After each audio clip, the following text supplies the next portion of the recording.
Familia Cósmica, bienvenidos a su programa Historias Cósmicas, donde compartimos ventanas a historias reales. Y el día de hoy estoy muy emocionada, muy agradecida, porque tenemos la dicha y la oportunidad de conocer la historia de un epígrafista. Sí, así como lo escuchas. Si no sabes qué es eso, ¿sabes algunos jeroglíficos o una de esas cosas? Bueno, él creó un sitio web que se llama el ABC de los jeroglíficos mayas.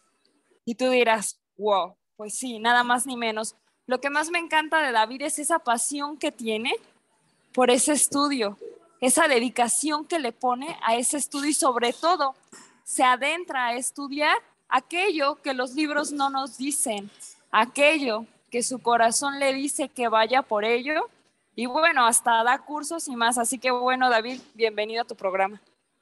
Gracias, Asmín. Bueno, al contrario, pues qué honor pues estar presente aquí en tu espacio y que se hable de este tipo de locuras que no son tan comunes, por decirlo así, como lo es la interpretación de los jeroglíficos mayas.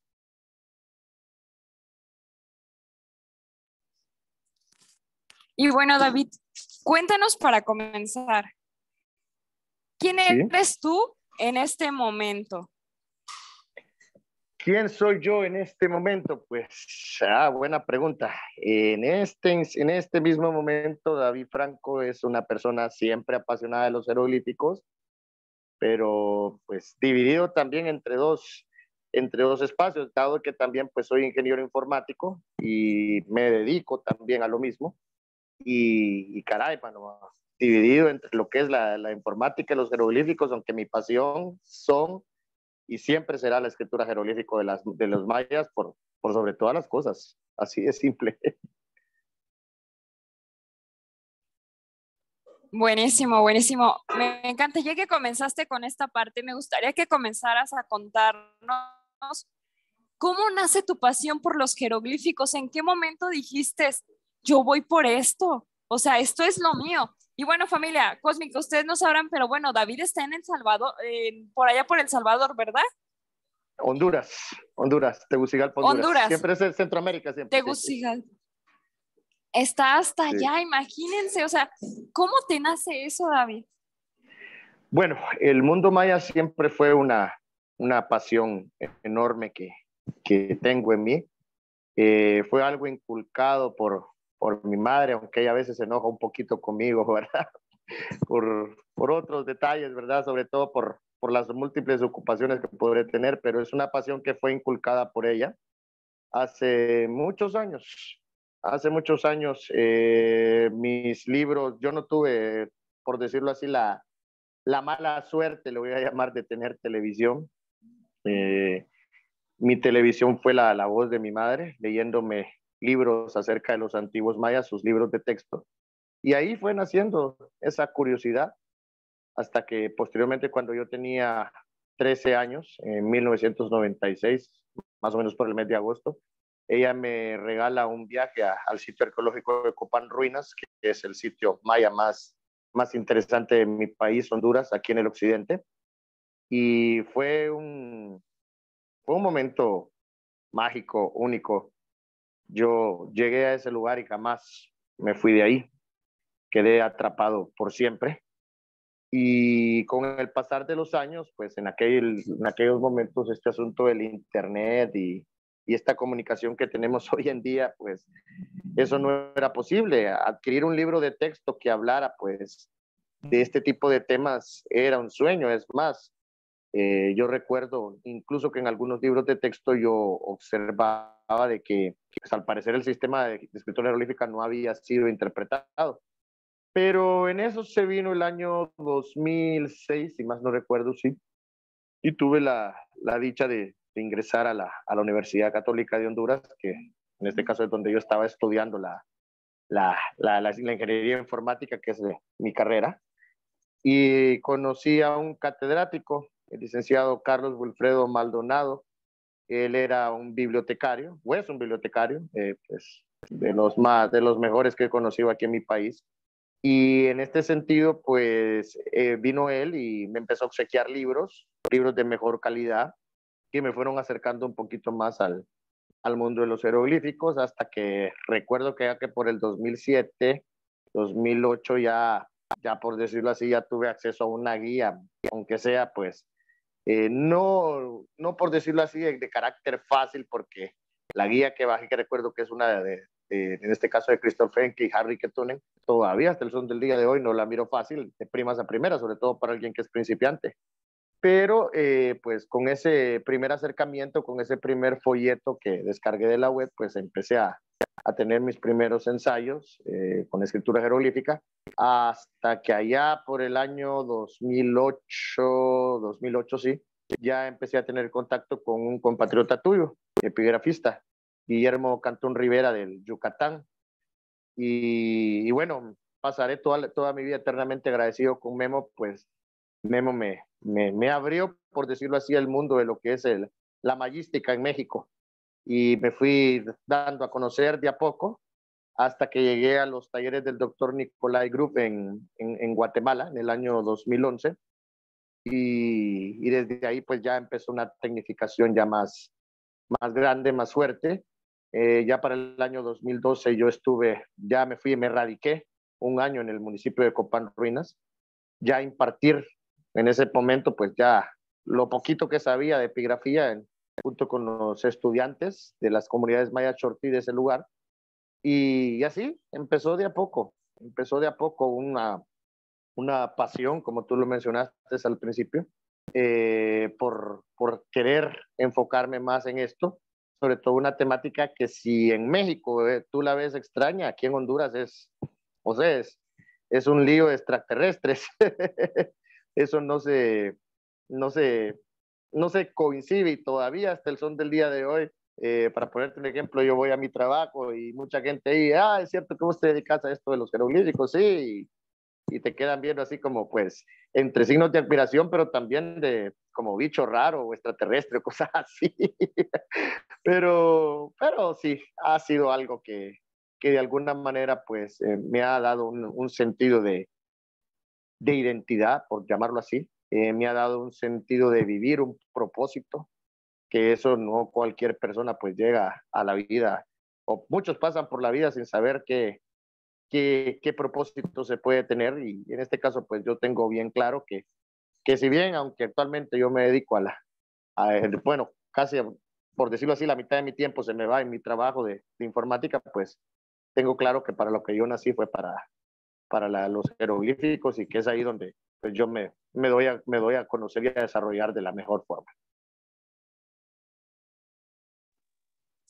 ¡Qué emoción! Sabía que tenías una historia gorda, pero no concebía qué tan cósmica, porque Mariana me dice, necesitas entrevistar a esta persona. Mariana de Teotihuacán del Sendo me Claro, sí. dice, y ahora comprendo y entiendo por qué. La labor que estás haciendo es una labor titánica y es una labor, diría mi hermana cósmica Agna, es una ofrenda a la humanidad lo que tú estás haciendo y sobre todo estás rescatando, Así es. estás reescribiendo y decirles, hey, aún nos queda mucho por investigar. Y se me hace Sí, tan bonito la conexión con tu mamá, lo que te enseñó y que de ahí surge todo y de repente todo se va dando. Mis respetos y lo que dijiste de que tú sabes de que esa es parte de tu misión, te felicito, sí, porque no cualquiera se atreve. sí, de hecho te comentaré que hay algo que yo en este caso pues trato de ser bien detallista con mis estudiantes, y es en el siguiente aspecto, que la mayoría de estos temas quedan encerrados regularmente entre los académicos, entre las vacas sagradas, como decimos nosotros aquí en mi país. Y regularmente ellos pues escriben solo para académicos, hablan como académicos, escriben para académicos, y de alguna manera tornan estos temas un poquito aburridos y al mismo tiempo a veces inaccesibles. Los publican en páginas que no son de acceso común. A veces incluso pues los textos son un poquito caros, ¿verdad? No son de un costo pues bastante accesible. Y ese fue uno de los propósitos por los cuales yo hice mi página, el ABC de los jeroglíficos mayas, hace 4 años, con el objetivo de que este tipo de temática, pues, por decirlo así, llegara a los mortales. Y de alguna manera, yo a veces me gusta compararme con esta figura griega del famoso Prometeo, el que le robó el fuego a los hombres, que de alguna manera, pues, por robarle el fuego a los dioses y llevárselo a los hombres. De alguna manera yo lo he pagado también, no creas que no, porque hay muchos académicos que cuando se da este tipo de divulgación tan abierta, pues empiezan algo así como que, hey, no, no es así, tú estás equivocado, mira, es este aquí y acá, por allá, pero yo dentro de lo que trato, pues juzgo. En mi página, por ejemplo, yo no estoy matriculado con ninguna escuela, ni con escuela occidental, ni con escuela pro en contra de Occidente, ¿no? Yo trato no trato de tener un sesgo, sino de alguna manera, pues tener un criterio orientado a la verdad que yo creo, y es la que mis estudiantes, pues, o mis seguidores tienen que en este caso, pues, acceder.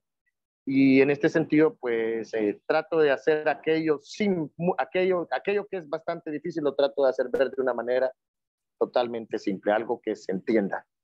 Que los jeroglíficos, que los idiomas mayas y todo este tipo de cosas que han estado encerradas en libros por mucho tiempo o en las aulas de grandes entidades, como por decirlo así, Harvard o Austin en Texas o otras grandes universidades o Bonn allá en Alemania, pues ya no sean solo de un acceso restringido, sino que pues todo mundo pues que siente este enorme interés, pues tenga el mayor acceso posible a este tipo de información.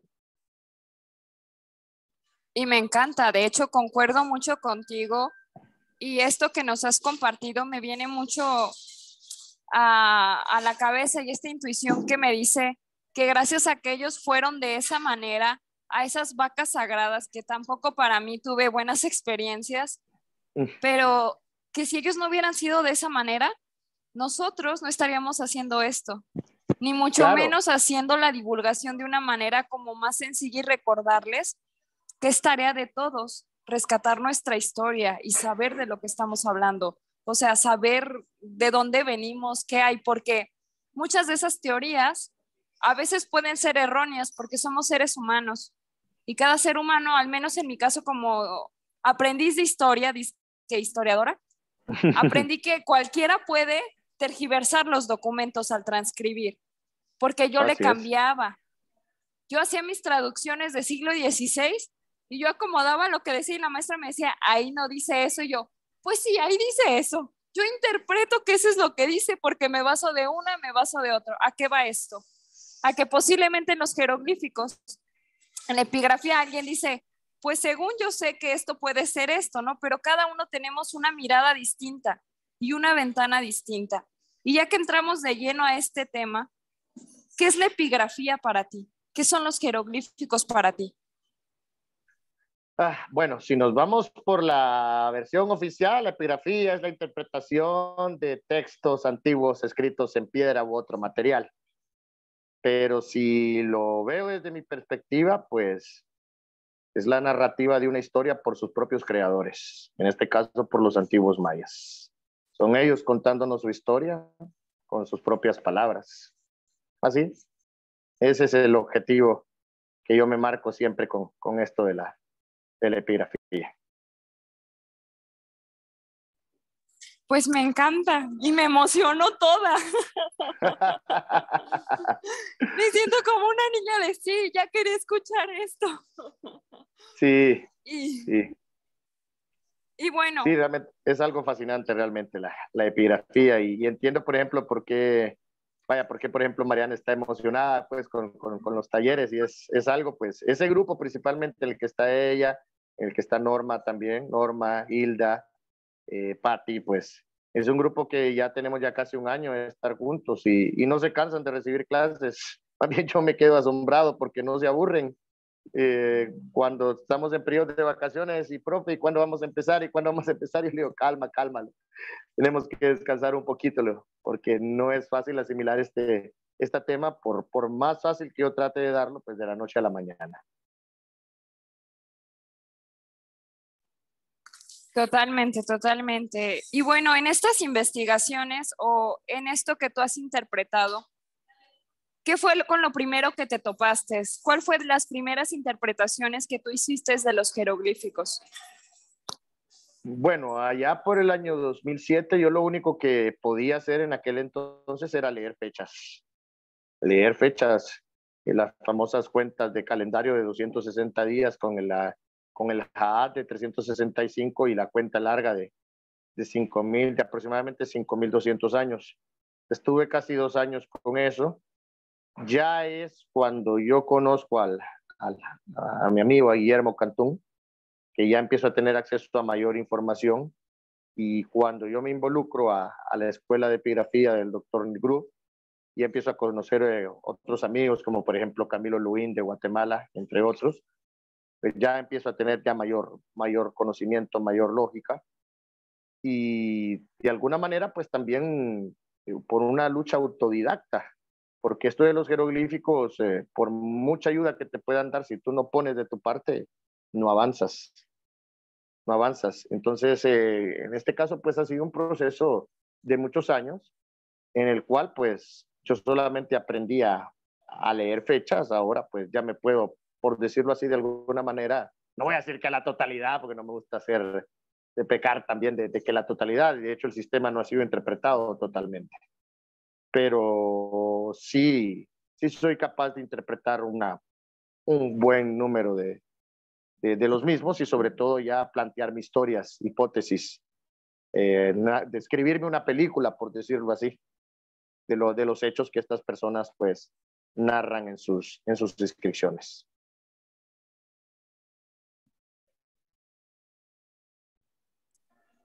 Y en esas descripciones, ¿qué temas has visto o qué es de lo que más hablan? Por ejemplo, ubico que hacían algo que se llamaba estelas, que las Así es. estelas son estos monolitos de piedra, de rocas gigantes, y que ahí en esas estelas se pueden encontrar muchos de los jeroglíficos, en este caso, recuerdo, mayas. En esas historias, ¿qué se cuenta? ¿Qué se dice? ¿Qué las personas que pueden encontrar en los jeroglíficos? Bueno, en efecto, pues sí están los monumentos. Las estelas son de lo más común en Copán y en Quiriguá y en casi todo el área maya, aunque también se pueden encontrar inscripciones en altares de piedra, también en cerámicas y por supuesto en los códices. Ahora, ¿y en qué tipo de inscripciones? Por lo menos si nos vamos para el sitio de Copán. Pues los textos de Copán son bastante especiales porque si bien describen algunos hechos biográficos de sus gobernantes, como por ejemplo fechas de nacimiento, entronización o muerte, nos describen la vida ritual, la cosmovisión que tenían los antiguos mayas de Copán referente al mundo. Son textos, por decirlo así, para utilizar una palabra, son textos hasta poéticos, bastante poéticos. Ceremonias de aspercamiento de incienso, ceremonias de completación de periodo, ceremonias de entronización, supervisión de varias entidades, de varias divinidades del tiempo. Son amos y señores del tiempo. Eso, sin lugar a duda, pues no tengo, por decirlo así, pues que, mejor dicho, no tengo duda al respecto de que son los amos y señores del tiempo. Y también de manera implícita, pues se describen algunas cosas referentes a sus gobiernos. Vaya, por ejemplo, hay un tema que incluso yo lo toco bastante con mis estudiantes en la parte de los talleres avanzados, es la muerte y, perdón, el ascenso y la muerte del gobernante 13 de Copán, 18 sus imágenes de Cahuil, un personaje que llegó a Copán a la cúspide, por decirlo así, de su dominio en la periferia sudeste maya, pero que con él también vino el declive, dado pues un evento magno que se dio en este sitio en el año 738, que pues concluye con su decapitación y se da ahí una especie como de intrigas, por decirlo así, políticas, que a simple vista pues no se observan, pero ya que una vez vamos analizando tanto su vida política como su vida ritual, nos damos cuenta de que los antiguos mayas tenían problemas, pues tal igual como nosotros los tenemos en la actualidad, nada más y nada menos que ya pues enfocados en un sistema de gobierno,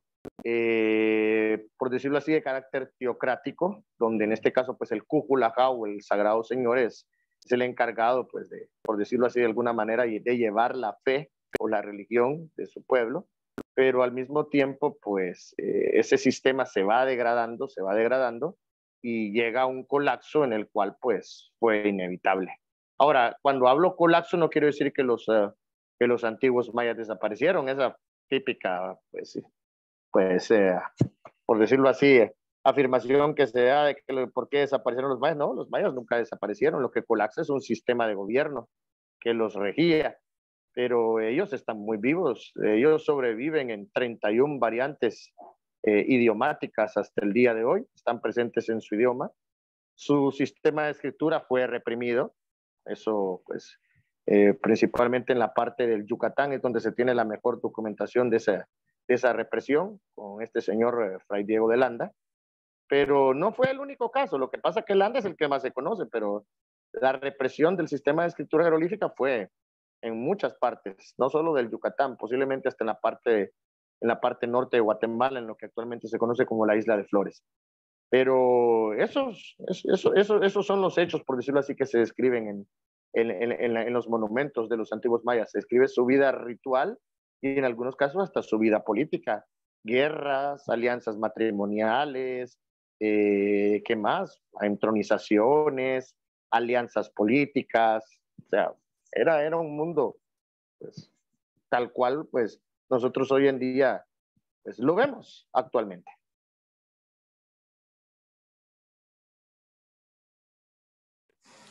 Espero que no se escuche mucho ruido. No, se escucha bien. Vale, perfecto. ¿Y cómo concebían ellos el tema de la muerte? Hablaste que en una de esas hablaban como de una manera como muy poética ese tema. Y me gustaría que nos compartieras porque muchos piensan en los mayas, nada más saben, acá en México, solamente dicen, los del juego de pelota, o, ¿cómo se llama? Xcaret. Los Sí. mayas, Cancún, sí, las pirámides de Chichén Itzá, bueno, para allá, no me acuerdo dónde está el Tikal, pero que la del Tikal y que esto, pero es lo único que se aborda, que claro, que está el Chilam Balam, que es un texto, se podría decir para ellos sagrado, pero de ahí en más. Bueno, de la muerte, pues básicamente lo podemos reducir en algo que incluso en la escuela nos enseñaron. Creo que en México también. Cuando estábamos en la escuela nos decían de que las plantas nacen, crecen, se reproducen y mueren. No sé si a ti te lo enseñaron así también en México. Pues el ciclo del maíz es eso. El maíz es una planta que nace de la madre tierra, del inframundo, crece, también llega a reproducirse y vuelve otra vez a morir para empezar ese ciclo infinito. De hecho, la representación de la muerte y la resurrección, por decirlo así, del dios del maíz, es uno de los temas centrales en cuanto a la cosmovisión que tenían los antiguos mayas en el pasado sobre la muerte. De hecho, la famosa lápida de Pacal, el famoso gobernante de Palenque, es eso, es una muerte, pero también al mismo tiempo es una resurrección como dios del maíz. Incluso las frases que ellos describen en las inscripciones para la muerte son pues bastante poéticas. Por ejemplo, las tres que yo recuerdo, hay una que se dice Och-pi, que significa entró al camino. O sea, es como una entrada a un camino. No lo describen con una palabra simple y mortal, un simple sustantivo de muerte. En este caso también describen también Och-ha, que significa entrar al agua. Es otra metáfora para la muerte. Y hay una tercera que es mi favorita, que es una que dice Kayil u Saknikil, que significa fue extinto su aliento o su perfume blanco, extinto su aroma, extinto su aliento. Entonces, son frases que en este caso nos definen de una concepción de la muerte, pues, a mi criterio, totalmente ajena como nosotros la pensamos, por lo menos en el mundo occidental, ¿verdad? Pues Por supuesto. Qué increíble descubrimiento que pasa. Y tú al ir descubriendo eso, ¿qué proceso pasa dentro de ti? Al ir, al ir comprendiendo todo lo que puedes ir traduciendo, ¿qué sientes, David? Bueno, yo siempre les digo a mis estudiantes que no hay cosa más, por decirlo así, orgásmica que estar frente a un texto antiguo y estarlo leyendo en el maya clásico y que sean ellos describiendo, narrando su propia historia. Esa es la motivación que yo les doy a mis estudiantes siempre, que tengan esa capacidad de leer ellos por su propia cuenta los textos, pero que sientan que no son ellos, sino que son, pues en este caso, los antiguos mayas, describiendo su mundo en primera persona, no, no en este caso por medio de intermediarios, si se le puede llamar así. Ah, qué precioso. Que estoy aprendiendo mucho. Es como si me sintiera en una clase, no clase. Como cuando escuchas a los abuelos y te comparten.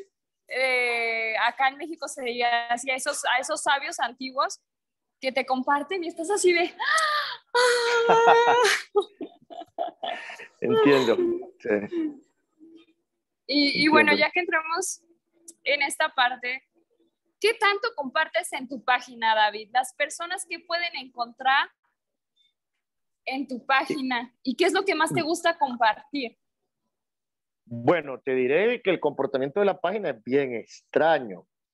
A mí en lo personal me gusta compartir cosas de los jeroglíficos, datos como por ejemplo el nombre de un gobernante escrito con jeroglíficos mayas, o por ejemplo fechas importantes, tal día se entronizó tal gobernante, o tal día pues ocurrió la decapitación, vaya por ejemplo el gobernante 13, 18, sus imágenes de Cahuil.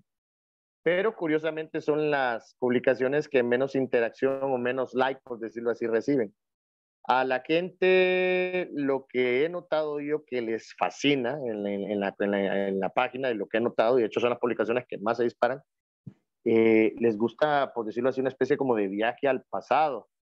No sé si es que, no sé si es que pues de alguna manera se imaginan en esa época o qué sé yo, pero cuando yo hago publicaciones, por ejemplo, de las primeras fotos, o de las fotos que hacían los primeros exploradores a finales del siglo XIX, ese tipo de fotografía, por decirlo así, tiene como una especie como de carácter romántico que los atrae. Fotografías, por ejemplo, del castillo de Chichén Itzá del año de 1890, o fotografías, por ejemplo, de Tikal, también de esa misma época, de Copán, las primeras exploraciones de Tío Vermaler, por ejemplo, en Yaxchilán, en la parte del río Sumacinta, en Chiapas, las primeras fotografías de Palenque, no sé, es un mundo que a las personas, ese mundo de blanco y negro, pues como que les atrae, quisieran estar en las, por decirlo así, en los zapatos de esos primeros exploradores que se abrían a punta de machete y qué sé yo, ponerse ante una serie de muchos peligros, pues abrirse paso entre las selvas. Y aparte, pues está otro tema que no lo puedo omitir. Es un tema, por ejemplo, de que, bueno, tú puedes meterte a la página y vas a ver que hay muchos comentarios que dicen, ah, qué foto más hermosa, ah, qué foto más linda, pero de repente salen, ah, esos ladrones desde hace más de 100 años robándose nuestras piezas, robándose aquí, que aquí, que allá, y eso genera aquel tremendo debate y hace de que ese tipo de publicaciones se vayan, por decirlo así, a tope. Pero en lo personal, a mí me gusta más la página, en este caso, pues lo que habla referente a la escritura. Me gusta compartir mucho también sobre la iconografía, este tipo de mito como el que te describí un poquito así a manera de resumen del dios del maíz. Ese tipo de iconografía se ve en las cerámicas. Vasijas, me gusta compartir mucho lo que es la parte de vasijas y sobre todo pues cosas que en este caso pues creo que a ti te va a gustar, cosas que vinculen bastante a Teotihuacán con el mundo de los mayas, porque Teotihuacán está muy vinculado con los mayas, exageradamente. Tienen un vínculo que viene más o menos desde el año 100 después de Cristo. Copán, incluso aquí en el occidente de Honduras, ideológicamente hablando, es un pequeño Teotihuacán, tiene un sinnúmero de aspectos o elementos iconográficos relacionados con esta gran urbe del centro de México. Y de hecho esa es una de las temáticas que yo más disfruto, ese pasado teotihuacano que tratan de revincular pues no solo los mayas de Copán, sino los mayas en general, pues, con esa gran urbe que ya para el año 550, 55, pues ya vio los últimos albores de su grandeza. Y hay evidencia de ello, de esa estrecha relación de ellos, entre los mayas y los de Teotihuacán. Exageradamente. ¡Wow! Hay una cantidad de bibliografía e investigaciones, incluso el evento que más se ha comentado es una posible invasión de huestes teotihuacanas en el año 378 a Tikal, que derivó en un nuevo orden en el Petén de esa época. Una alianza posiblemente entre élites locales, con estas élites extranjeras que venían del centro de México portando toda la indumentaria y la iconografía y en este caso también pues la cosmovisión teotihuacana, y que se llegó aquí a tierras bajas de Petén y se implantó por aproximadamente más de 100 años. Incluso perdurando a través del tiempo, porque a pesar de que Teotihuacán colapsa en el año 555, Copán curiosamente reivindica la ideología teotihuacana después de su caída. O sea, no lo hace incluso ni... Sí lo hace antes, con la llegada del primer gobernante de Copán, de Quinilla-Xcumó, pero donde, por decirlo así, se ve el mayor desarrollo o reivindicación de estos códigos culturales teotihuacanos es después de la caída de Teotihuacán. Es un vínculo exageradamente fuerte que hay entre la gran urbe de la ciudad del centro de México con esta área maya. Es tremendo. Sí. Pues qué impresión, me encanta, porque esto da pie por ejemplo, en algunas personas del ámbito de historiadores dicen que el pasado, algunos de la cuestión del México antiguo dicen que ya hay muchos estudios sobre ello. Entonces, con esto que voy escuchando digo, ay, es que ni siquiera conocemos una minúscula parte. Es así como que va saliendo y va saliendo la Pues información. te diré que estos vínculos teotihuacanos con la parte maya se han dado a conocer desde el año 2000. Desde el año 2000. O sea, estamos hablando de hace ya 22 años, por decirlo así. Lo que pasa que ocurre lo que yo te mencionaba al principio. Se discuten o se divulgan en espacios cerrados, en espacios académicos, que impide pues de que este conocimiento pues trascienda más allá de las aulas. Y ese es en este caso pues la crítica que yo tengo a varios de mis compañeros, ¿verdad? Que no debemos quedarnos con el fuego, hay que saberlo distribuir a los hombres también, aunque venga que águila a comernos las tripas en el día, pero se nos regeneran nuevamente en la noche. Totalmente. ¿Y has descubierto en eso si has tenido viajes para conocerlas, bueno, para estar ahí en vivo con los jeroglíficos, has descubierto algo que te haya impactado tanto, o sea, que te haya marcado aún más?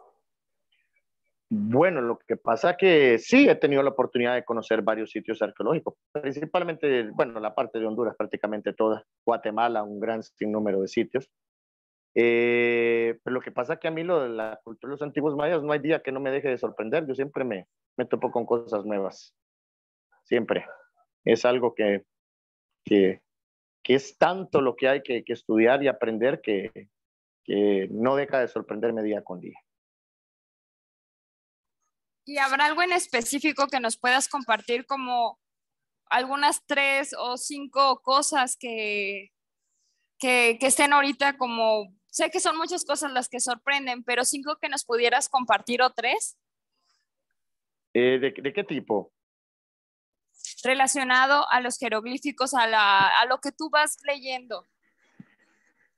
Bueno, en este caso, pues hay muchas cosas uno de los elementos que últimamente me ha sorprendido más es la pluriculturalidad que existía entre los antiguos mayas hace muchos años.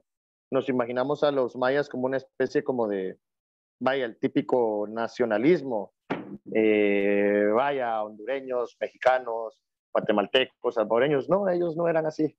En sus respectivos señoríos o ciudades, compartía gente de todos lados. los cuales pues respondían a los intereses del señor que gobernaba ese sitio o esa casa.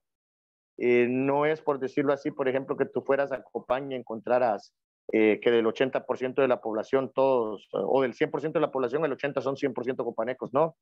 Te encuentras gente que viene del altiplano guatemalteco, de la costa pacífica de Guatemala o El Salvador, por ejemplo, también de la parte aquí del centro de Honduras o de las tierras bajas de Petén, del norte de Yucatán. Esa pluriculturalidad que ellos tenían sí es una de las cosas que a mí me sorprende. Otro de los aspectos que sin lugar a duda pues no dejó de sorprenderme y por eso llegué hasta acá es que fue una cultura que desarrolló un sistema de escritura que, caramba, pues algo que no todas las sociedades a nivel del mundo antiguo pues lograron hacer, no cualquiera podía desarrollar y sobre todo comunicarse por medio de un sistema escrito. Y otro de los grandes detalles, pues, por decirlo así, bueno, es que son tantos que ahorita no se me viene a la cabeza, pero sobre todo esta parte de su cosmovisión, la forma que ellos coinciden al mundo, esa dualidad. Para que exista la luz, tiene que existir la noche. Para que en este caso también exista el agua, pues debe de haber también otro elemento en este caso, por decirlo así, el fuego, que lo complemente. O sea, ese tipo de dualidad en su cosmovisión a mí me llama bastante la atención. Todo es una dualidad, el gran padre, la gran madre, todo siempre siendo una complementación. Sí, qué buenísimo lo que has compartido, porque muchas personas que vayan a escuchar esto, que lo estén escuchando ya en este momento, en repetición, pues, se van a Sí, quedar así de ¡wow!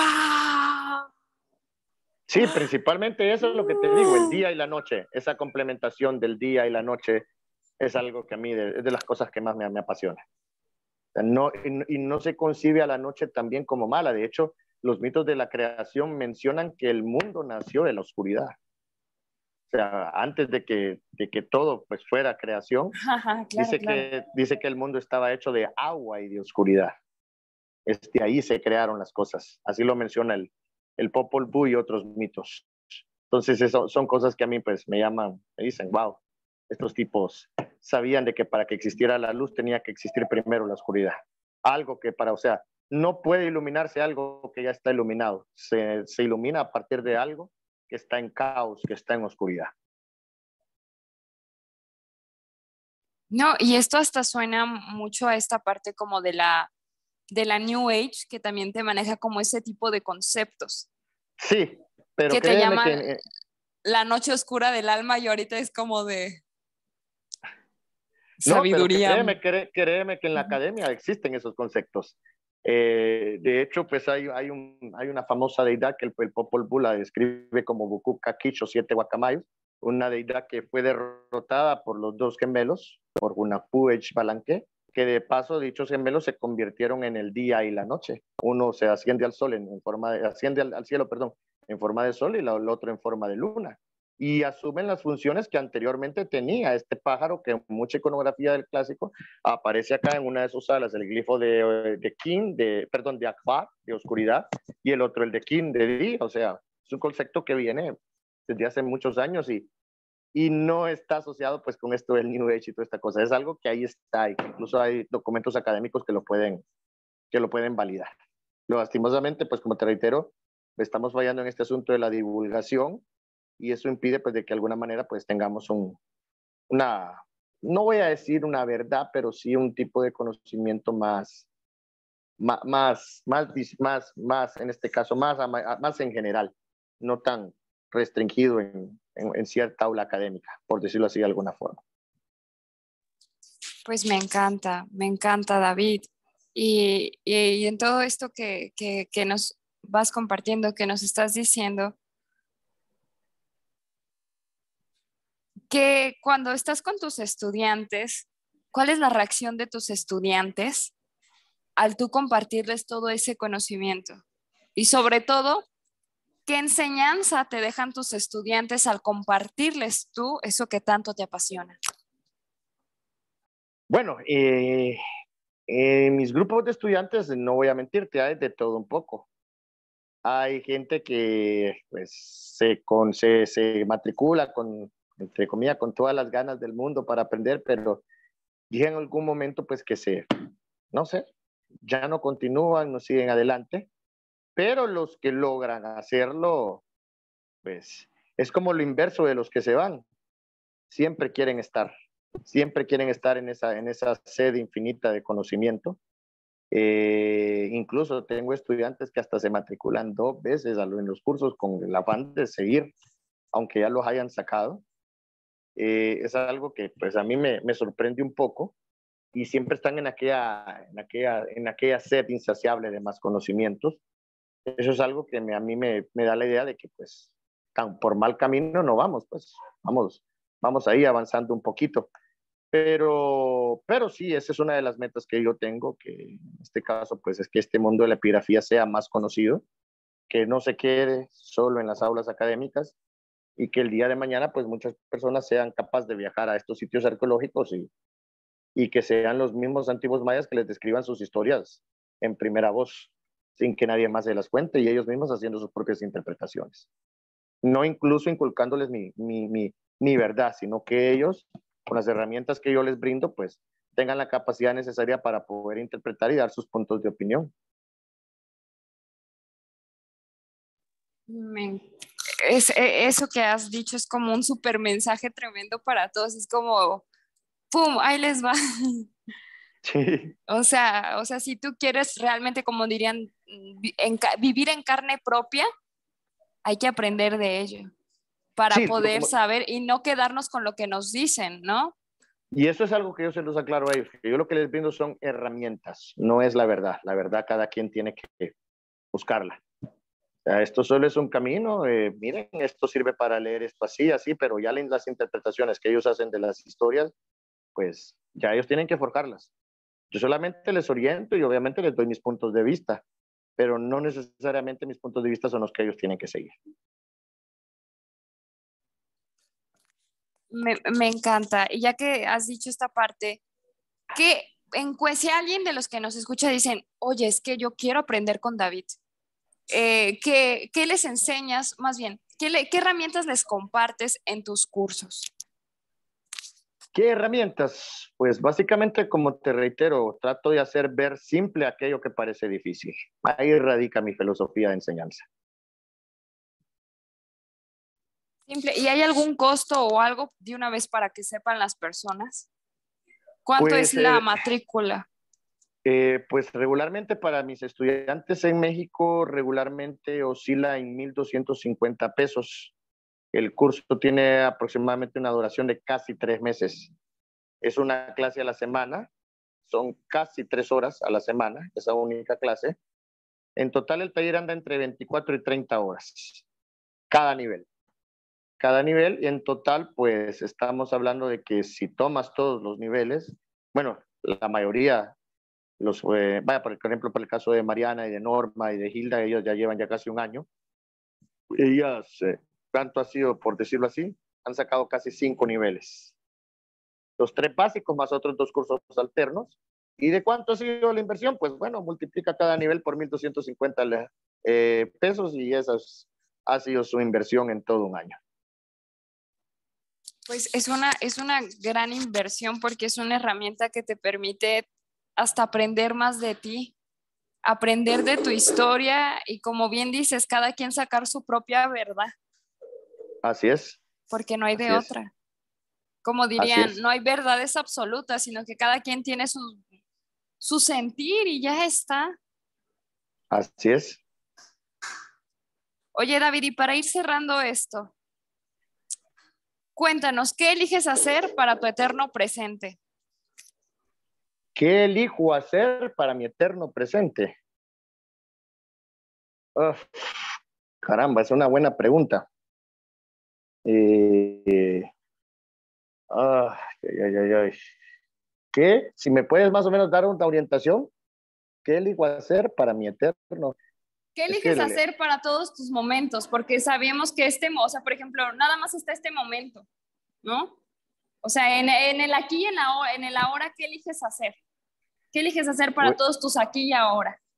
pues fíjate que ayer casualmente, de hecho me ves así vestido porque andaba en una actividad de montañismo, ya que me dedico al montañismo aquí en mi país, y estábamos en una charla de psicología deportiva. Nos estaba hablando el presidente de la federación de que los sentimientos hay que moderarlos. Algo que yo estoy de acuerdo, sí, hay que moderar las emociones, pero sí no me gustó una palabra que utilizó que dijo que no había que ser pasional. Y ahí sí yo no estoy de acuerdo con él. Estoy de acuerdo con él porque yo mi vida la he vivido así, con pasión, y estoy seguro de que si no la hubiera vivido con pasión, quizás pues no hubiera logrado esto de los jeroglíficos y otras cosas más que me he propuesto en la vida. Una vida sin pasión, sin sentir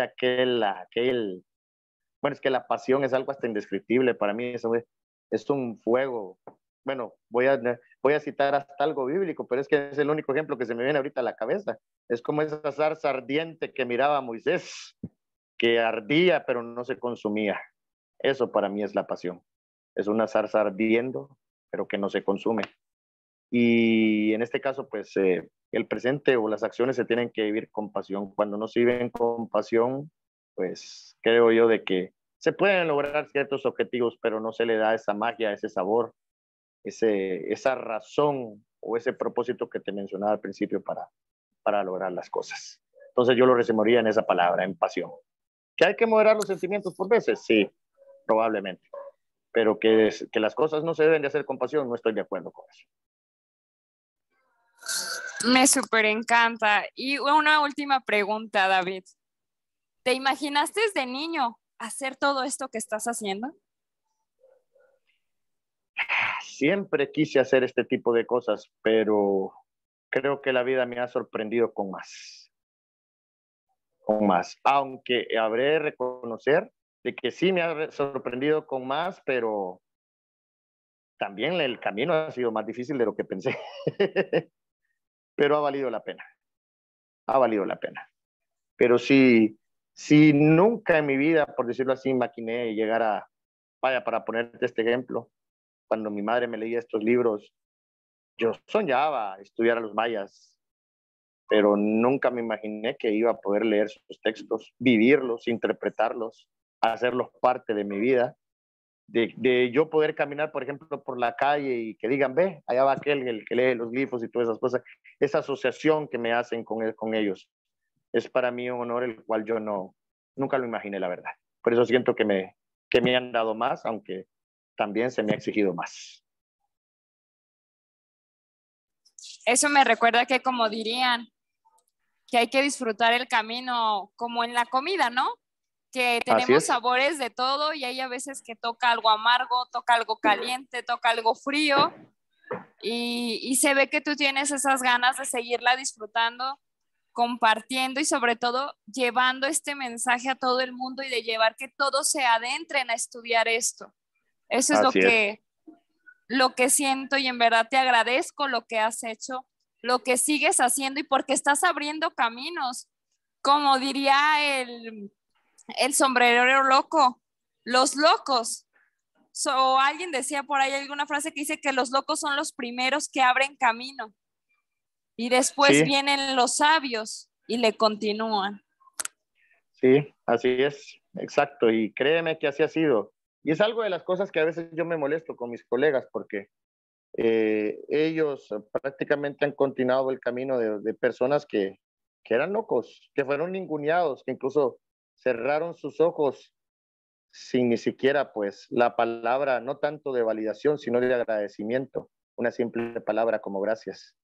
De hecho, yo, por ejemplo, cuando explico la parte de cómo se interpretó la escritura jeroglífica, yo siempre les trato de ver a mis estudiantes de hacer una especie como de honor o de honra a todas esas personas que fueron las precursoras de esto y que, como te reitero, pues cerraron sus ojos, vieron la muerte sin ni siquiera habérseles podido dar las gracias. Entonces, de alguna manera, pues yo trato de que sus nombres no se olviden. Y ahí radica, pues, en parte esto de vivir la vida con pasión. Fueron personas que vivieron con pasión. Que no vieron resultados. Bueno, en esta parte de aquí no los vieron. Quién sabe si más allá los están viendo. o hasta viven de ellos. Eso no lo sabemos. Pues qué cósmico final para esta charla. Hay una palabra más cósmica, más chula de gratitud, que es en el Yañú, en el Otomí del Valle del Mezquital, que para mí es Hamadi. Untidi Hamadi Ragato. De todo corazón, muchas gracias. Valoro y honro lo que estás haciendo. Esa palabra es la interpretación que he sacado de esas palabras, así que Hamadi por tu trabajo, Hamadi por tu tiempo, por tu compartir, por este espacio. También Hamadi a los ancestros mayas, que gracias a ellos pues hoy hasta podemos compartir sobre ello y que más personas se adentren, porque también en el otro lado del charco, por los Europas, hay gente que quiere aprender de esto y saber, así que bueno, que ahí está al alcance de todos ahora. Yo los invito a seguir la página de David Franco que se llama El ABC de los jeroglíficos mayas. Y también, si tú quieres tomar alguno de sus cursos, ponte en contacto con él vía Facebook. Así que bueno, ¿algo más que quieras compartir, David? No, pues darte las gracias y bueno, qué mejor que darlo en el idioma maya que yo más conozco, que es el maya chortí, que es el más cercano. Las inscripciones que se habla todavía, aunque sea un poquito en el occidente de mi país, y es Chiquento Coronto, es algo así parecido como muchas gracias, y pues que pasen una feliz noche. Imbus Akbar. Buenas noches en el maya chortí, que es el idioma más cercano al maya clásico que hablaron pues los mayas de las estelas y de los altares. Hamadi, David y Hasharishui, luz en su noche y bueno, nos vemos en la siguiente Ventana Cósmica. Perfecto, Jazmín, un placer para servirte. Gracias.